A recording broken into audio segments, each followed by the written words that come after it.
안녕하세요. 상명대학교 일경입니다. 오늘 연금개혁에 대해서 토론하는 자리에 초대해 주셔서 감사드립니다. 저는 유건식 박사님께서는 이제 사적연금 전체를 말씀해 주셨지만 제목 자체를 퇴직연금 제도 발전 방안으로 해서 퇴직연금 제도에 한해서 토론을 진행하도록 하겠습니다.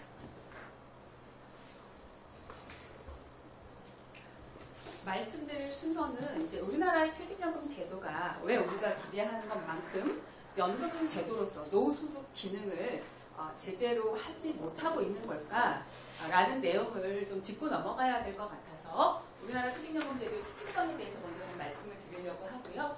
그 다음은 이제 발표자가 말씀하신 그 순서대로 가입 단계, 운용 단계, 인출 단계에서 각각 어떤 문제들이 있고 최근에 그런 문제들을 좀 개선하기 위해서 어떤 노력을 하고 있는지에 대해서도 말씀을 드리고 마지막에 발전 방안에 대해서 정리하도록 하겠습니다. 자, 우리나라 퇴직연금 제도는 우리가 지금 자꾸 이제 해외 OECD 나라의 여러 이제 나라들 퇴직연금 제도가 발달한 그런 나라들과 비교를 하면 굉장히 독특한 그런 특성을 갖고 있습니다. 그것이 어떻게 보면 지금 우리가 연금 노후소득의 어떤 다층 보장 제도로서 2층의 역할을 제대로 하지 못하는 이제 그런 굉장히 큰 이유가 되고 있는데 그게 우리나라는 이제 근로기준법에 있는 강행규정으로 정하고 있는 퇴직금 제도로부터 퇴직연금 제도가 전환되고 이행되었다라고 하는 그런 이제 역사적인 그런 특성을 갖고 있습니다. 그래서 우리나라가 1953년에 근로기준법이 제정되면서 법정퇴직금 제도라고 하는 1년 근속하면 한 달에 해당하는 월급을 근로자한테 줘야 된다는 그 임의 제도를 들여왔고 63년에는 이게 이제 법정 강제 제도가 됩니다.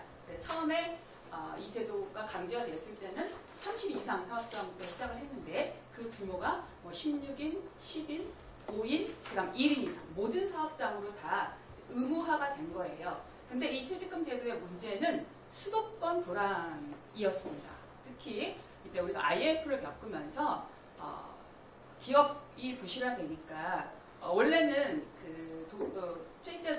근로자들이 퇴직할 때 퇴직금으로 줘야 될 그 부채를 적립을 하고 있어야 되는데 적립을 하지 않았던 거죠. 그래서 이제 기업 파산이 발생을 하면 이 퇴직금에 대한 어떤 수도권 보호 문제가 굉장히 심각한 수준이었고 그리고 이제 또 대법원이나 이런 데서도 기업이 파산했을 경우에 퇴직금 3년치만 이제 우선 변제하도록 이런 어떤 판결이 있고 이러다 보니 수도권 보호가 굉장히 이제 중요하다. 그래서 내부에서 퇴직금을 운영하는 게 아니고 기업과 분리가 된 외부로 퇴직급여 재원을 예치를 해놓는 게 굉장히 이제 중요하다라고 해서 노사정위원회의 어떤 논의나 이런 것들을 거쳐서 2005년 12월에 드디어 퇴직연금 제도가 도입됩니다. 그러니까 퇴직연금 제도가 도입이 되면서 이렇게 근로자 퇴직급여 분담법이 들어오고 이 법의 1조 목적을 보면 근로자 퇴직급여 제도의 설정 및 운영에 필요한 사항을 정함으로써 근로자의 안정적인 노후생활 보상에 이바지함을 목적으로 한다라고 되어 있습니다. 그래서 우리가 퇴직연금 제도는 사적연금으로 바라보는 시각도 있긴 하지만 거의 준공적 제도라고 볼 수 있습니다. 법에서 이렇게 규정을 하고 있고 그럼에도 불구하고 퇴직급여로 지금 사용자가 퇴직연금만을 설정해야 되는 게 아니고 퇴직금도 같이 설정을 하는 걸 인정을 하고 있습니다. 어쩔 수 없이. 퇴직연금과 퇴직금 둘 중에 하나 이상의 제도를 설정하는 것이 의무이고요. 그럼에도 불구하고 1년 이상 가입, 1년 이상 근속한 사람들만 대상으로 하기 때문에 1년 이하이거나 아니면 1년 이상 하더라도 4주간을 평균해서 소정 근로시간이 15시간 미만이면 이 분들은 아예 또 이 퇴직급여 제도의 설정 대상이 아닙니다. 그러니까 적용 제외를 받는 거죠.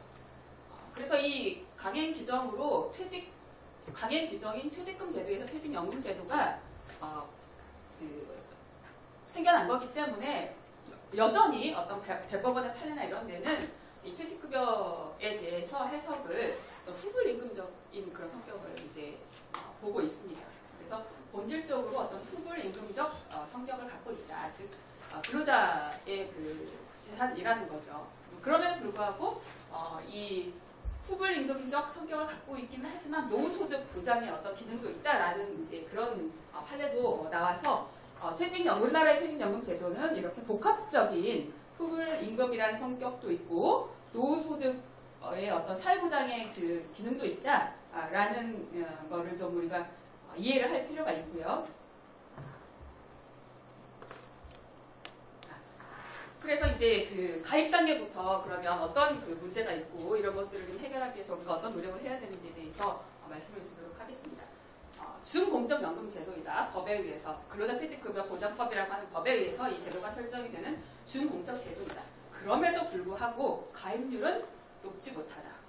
왜냐? 퇴직금과 퇴직연금 제도를 병행해서 지금 운영을 하고 있기 때문에 자, 이 표를 보시면 2015년부터 2021년까지 7년 동안에 그 사업장 기준에서 퇴직연금 제도를 도입한 그 비율과 근로자 기준에서 가입한 그 비율을 보여주고 있는데 도입률의 개선치가 그렇게 드러나지 않습니다. 2015년 26.2였는데 2021년에도 여전히 27.1이고요.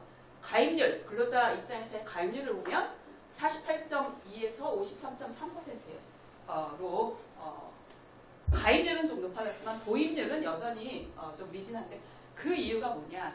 유건식 박사님 말씀해 주셨어요. 5인 미만과 같은 영세사업장의 도입에 개선이 없기 때문이에요. 5인 미만의 영세사업장의 도입률 9.5%였는데 여전히 지금 10.6%에 불과합니다. 그러니까 유 박사님께서는 이게 왜 그러면 이렇게 영세사업장들이 가입을 안 하느냐, 이제 그 원인을 좀 파악을 해야 된다라고 말씀을 주셨는데 대부분 다 이제 그 너무나 영세하기 때문에 이런 제도를 도입할 만한 여력이 안 되는 거죠. 여력이. 그래서 이런 부분을 정부가 알고 있습니다. 그래서 우리 공공기관이라고 하는 근로복지공단이 2010년부터 운용관리 사업자로서 굉장히 낮은 어떤 그 비용을 그 수수료를 부과를 하는 그런 사업자로 시장에 참여를 했고요. 그 다음 이제 작년 4월에는 이게 우리나라의 퇴직연금 제도는 계약형으로 운영이 되고 있는데 어떤 개인들이 이런 투자에 대한 의사결정을 하는 거에 대한 부담을 줄여주고 자산운용을 좀 더 효율화하기 위해서 중소기업 퇴직연금 기금이라고 하는 새로운 제도를 도입을 하게 됩니다. 30인 이하의 영세사업장을 대상으로. 그래서 그런 부분으로 지금 가입률과 도입률을 높이기 위한 노력을 하고 있고요. 그 다음에 운영 단계에서 보면 퇴직연금 제도에 대해서 오늘도 많이 얘기가 나왔는데 수익률이 너무 낮다. 그래서 이제 이렇게 낮은 수익률, 뭐 여러 가지 이유가 있겠지만 그거 왜 그렇게 낮은지에 대해서 한번 짚고 넘어가 보도록 하겠습니다. 5년 동안의 누적 수익률이 이제 퇴직연금의 DB 제도가 1.67, DC나 IRP가 2.37이에요. 이게 동기간의 임금 그 상승이 2.92%가 되었고 소비자 물가 상승이 1.38%가 되었다는 걸 감안하면 객관적으로 낮은 수준이 사실입니다. 그러면 왜 이렇게 우리나라에서 낮은가? 어떤 퇴직연금 제도에서 투자를 하는 그 이제 주체들의 어떤 자산 운용의 비효율성에 기인한다라고 저는 얘기를 하고 싶습니다.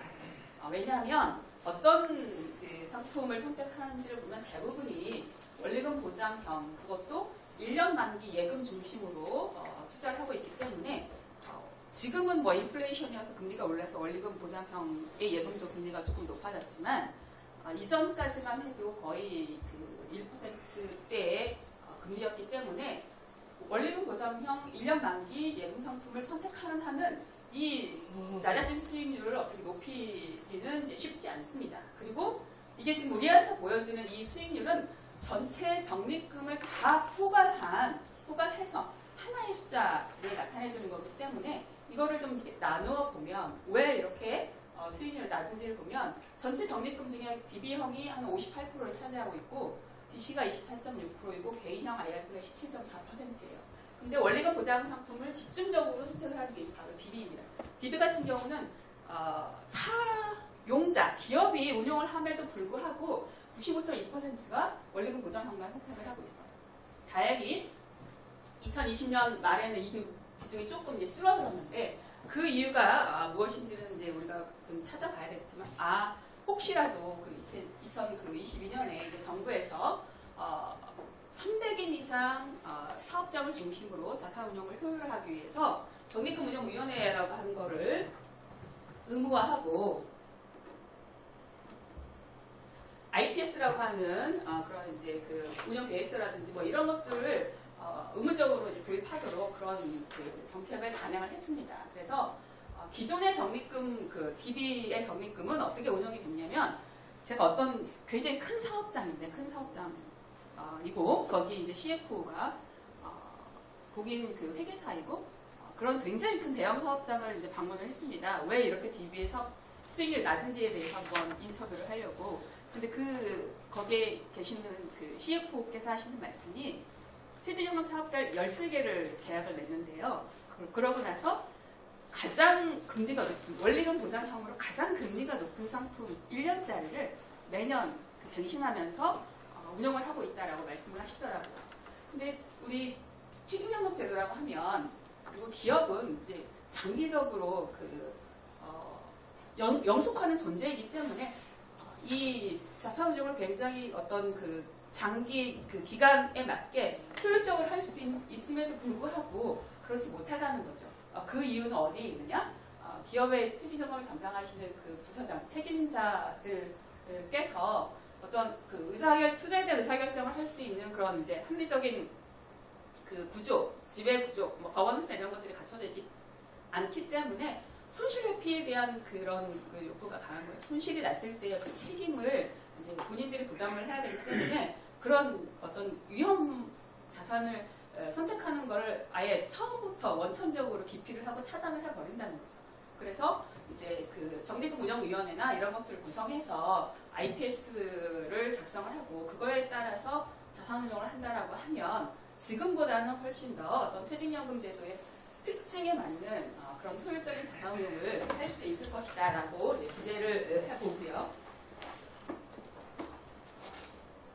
그 다음 이거는 이제 그러면 진짜 어떤 위협을 조금 감내했을 때 퇴직연금 제도 내에서 투자 수익률이 높아질 수 있느냐 이거를 좀 보여드리기 위해서 DB형과 DC형과 IRP를 다 합친 적립금에 대해서 지금 이 10년 투자 수익률이 있는 37개의 모든 퇴직연금 사업자들의 그 수익률 분포를 제가 계산을 해서 가지고 왔습니다.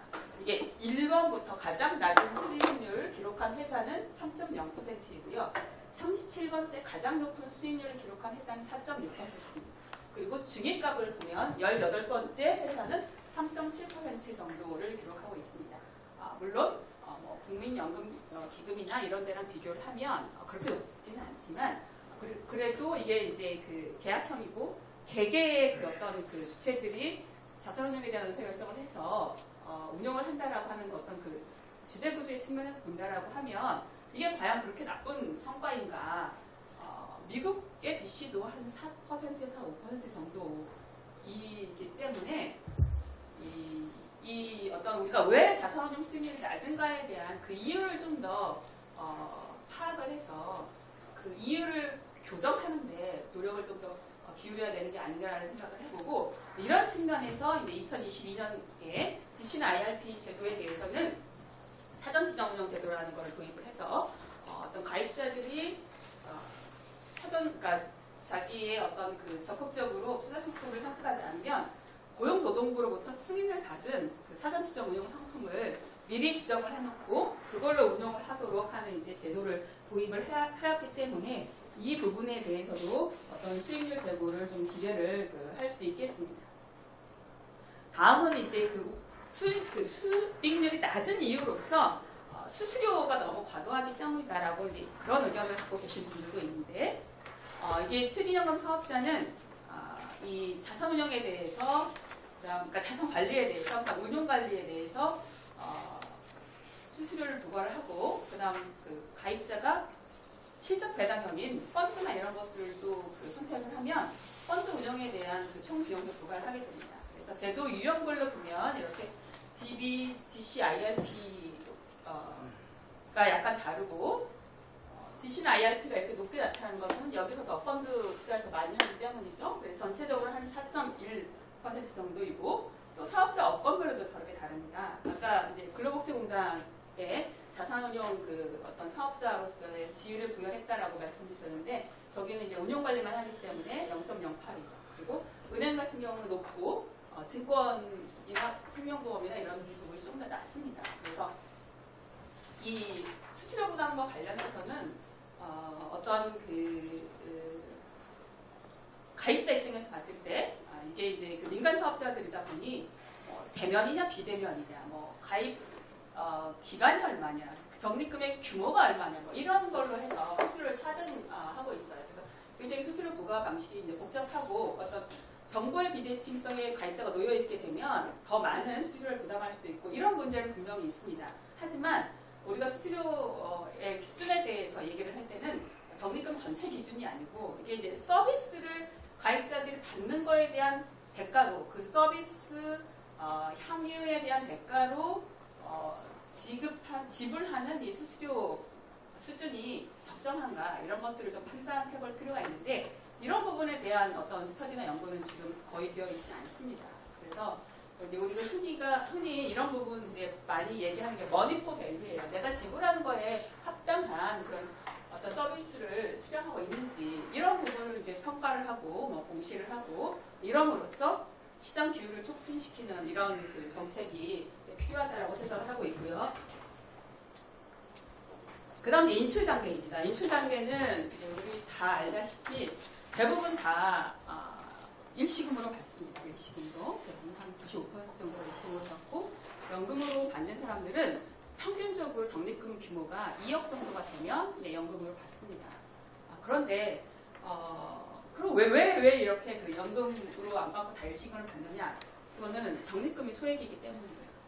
은퇴를 하는 시점에서 적립금이 소액이면 많은 노력을 들여서 이거를 연금으로 전환시킬 필요가 없고 그냥 소액이기 때문에 일시금으로 받는 게 더 합리적인 선택이라고 볼 수 있는데 우리나라의 평균 근속기간이 6년입니다. 6년. 정규직이 8년 1개월이고 비정규직이 2년 6개월인데 이 근속기간 6년이라는 게 퇴직연금 제도를 통해서 소득 대체를 뭐 20%, 30%, 40%를 하는 미국이나 호주와 비교를 했을 때 결코 낮은 수준이 아닙니다. 근데 왜 적립금의 은퇴 시점에서 적립금을 보면 그렇게 많이 차이가 나고 미국이나 호주와 같은 나라에서는 대부분 다 이제 일시금보다는 연금으로 받느냐? 이게 이런 나라들은 완전히 은퇴하는 시점까지 그 적립금을 퇴직연금 제도 내에 붙잡아두는 그런 어떤 기제가 작동을 하는 거죠. 시스템적으로 그렇게 이제 설계가 되어 있는 것이죠. 근데 우리는 아까 살펴본 뭐 중도 인출이라든지 아니면 IRP 계좌로 통상 계좌로 이전을 시킨 다음에 그 이후에 해지하는 것을 법으로 막을 수가 없습니다. 그래서 대부분 이전을 하고 이제 해지를 하는 그런 반응이 계속되다 보니 55세, 60세에 퇴직을 하는 사람조차도 퇴직급여 적립금이 1,500만 원, 2,000만 원밖에 되지 않습니다. 그러면 대부분 다 일시금으로 찾을 수밖에 없겠죠. 그래서 왜 그러면 사람들은 왜 그 IRP로 이전을 하고 그걸 다시 일시금으로 받느냐? 은퇴하는 시점까지 계속 그거를 보유하고 있어야 되는데 왜 그러느냐라고 하면 제가 이 표를 보고 저 진짜 깜짝 놀랐는데요.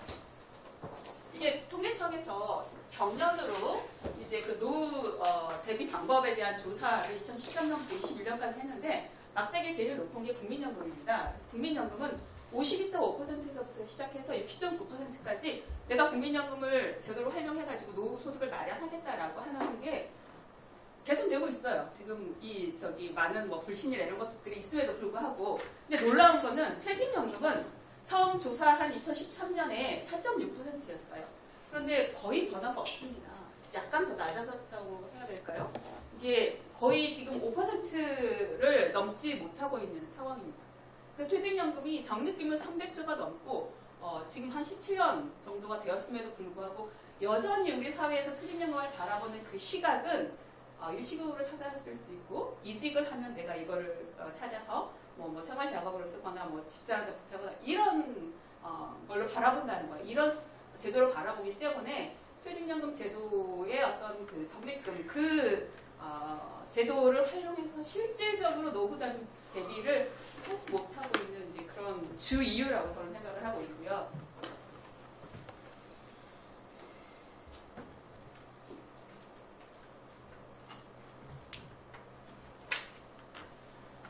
관련돼서 이제 마지막으로 이제 발전 방안에 대해서 말씀을 드리면 이제 다층 연금 제도로서 퇴직연금 제도가 2층에 해당하는 제도로 이제 들어왔기 때문에 그 어떤 기능을 제대로 할 수 있도록 재설계를 할 필요가 있겠다라는 생각을 합니다. 공적연금도 마찬가지지만 퇴직연금도 어떤 시대나 사회가 변화하면 이런 이제 그 여건을 반영을 해서 발전하고 진화를 해야 되기 때문에 우리나라 같은 경우도 퇴직금 제도를 근간으로 해서 퇴직연금 제도가 만들어지긴 했지만 노후소득 어떤 기능의 후불 임금보다는 이제 그런 기능에 대해 조금 더 어떤 사회적인 합의라든지 이런 부분이 좀 이루어져야 될 것 같고요. 그리고 이제 연금제도를 개혁한다라고 하면 공적연금이 어느 나라나 공적연금 하나만으로 노후소득을 마련하는 나라는 거의 없습니다. 이제는 다 이제 다층 연금 제도가 거의 그 어떤 이론적으로 경험적으로 이게 거의 이제 어떤 대세라고 어떤 거부할 수 없는 이제 그런 서로의 보완 관계. 공적연금의 부족분을 퇴직연금을 가지고 와서 보완을 한다라고 하는 게 이제 공통된 모습이기 때문에 우리도 그런 부분에 대해서 좀 더 많이 이제 고민을 해봐야 될 것 같고요. 그리고 저는 이제 일시금으로 수령하는 거를 좀 어떻게 억제를 하고 이거를 퇴직연금 제도 내에서 적립금을 모아서 완전히 퇴직하는 그때 연금으로 수령을 하게 될 것인가 라는 부분이 이제 제일 중요하다고 생각을 하는데 아까 말씀드린 것처럼 이게 우리가 퇴직금 제도에서 출발을 했기 때문에 이게 이제 뭐 개인의 재산권 문제라든지 이런 복잡한 것들이 얽혀 있어서 쉽지는 않지만 결국은 이제 일원을 하는 수밖에 없다라는 생각을 합니다. 퇴직연금 제도로 일원을 하고 그리고 이제 30인 미만 같은 경우는 굉장히 진짜 영세합니다. 어떤 뭐 사용자가 이 문제가 있어서 그런 것보다는 사업체 자체가 영세하기 때문에 이 부분에 대해서는 정부가 이 중퇴기금 만들어놨으니까 재정 지원해서 이 퇴직연금 제도의 어떤 포용성이나 이런 것들을 높여야 된다고 생각을 합니다. 이 대기업이나 이런 데도 다 퇴직연금 부담금을 비용 처리해주고 있습니다. 그만큼 재정 지원을 해주고 있는 거예요, 실질적으로. 근데 퇴직연금에 가입하지 못한 이 5인 30인 미만의 어떤 사업장들은 실질적으로 그런 어떤 지원을 못 받고 있는 거거든요. 그러면 중퇴기금에 가입하면 좀 더 지금도 물론 해주고는 있지만 그거보다 좀 더 어떤 가입에 유인이 될 만한 그런 재정 지원을 좀 해줄 필요가 있고 그다음에 연금 수급하는 거에 관해서는 우리가 일시금 받는 거에 대해서 페널티를 주고 이러기는 지금 이제 쉽지가 않습니다. 사람들이 어떤 기대치나 지금까지 굉장히 오랫동안 어떤 관행이나 이런 것들이 있었기 때문에 그래서 제 생각에는 중대하지를 않고 하지 않고 끝까지 이거를 유지를 했을 경우에는 좀 인센티브를 주는 방향으로 그렇게 재설계를 해보는 게 어떤가라는 생각이 듭니다. 그래서 이제 그렇게 자기가 55세나 60세까지 이걸 유지를 했을 때 내가 이제 앞으로 30년, 20년을 투자를 할 수 있다라고 하면 이 투자 기간이 길어지니까 이 시간에 대한 어떤 분산이 가능하고 그렇게 되면 우리가 이제 일반적으로 얘기를 하는 자산 배분, 효율적인 자산 배분이라든지 포트폴리오 구성이라든지 이런 것들이 조금 가능해지고 당연히 이제 그렇게 되면 실적 배당에도 투자를 하게 되고 그래서 수익률이 높아지는 이런 방법을 좀 모색을 해야 된다라는 생각을 하고요. 그다음 이제 가장 중요한 거는 퇴직연금을 바라보는 시각. 이게 지금까지는 계속 이제 사적연금이라는 말을 많이 썼는데 저는 이제 앞으로 사적연금이라는 말을 되게 이제 조심해서 써야 되겠다라는 생각을 합니다. 이게 퇴직연금 제도를 사적연금으로 바라보면 이게 외형상으로는 그렇게 보일 수 있죠. 기업하고 개인이 가입자가 되고 민간 금융회사에 해당하는 은행, 증권, 보험사가 이제 사업자가 되기 때문에 이게 어떤 사적인 계약 아니냐라고 그런 인식을 이제 하고 있는데 아까 처음 말씀드린 것처럼 이게 근로자퇴직급여 보장법에 의해서 제도가 도입된 것이고 부담금을 납부해야 되는 것도 어떤 사업자의 사용자의 책무이고 이렇다 보니 이 부분은 우리가 3층의 개인연금과는 좀 다른 어떤 시각으로 바라보면서 이거를 적극적으로 이 다층연금 제도의 또 공적연금 부분에서의 어떤 부족한 부분을 보완해 줄 수 있는 걸로 좀 포섭해야 되는 그런 이제 필요성이 있다라고 생각이 듭니다. 네. 이상 토론을 마치도록 하겠습니다.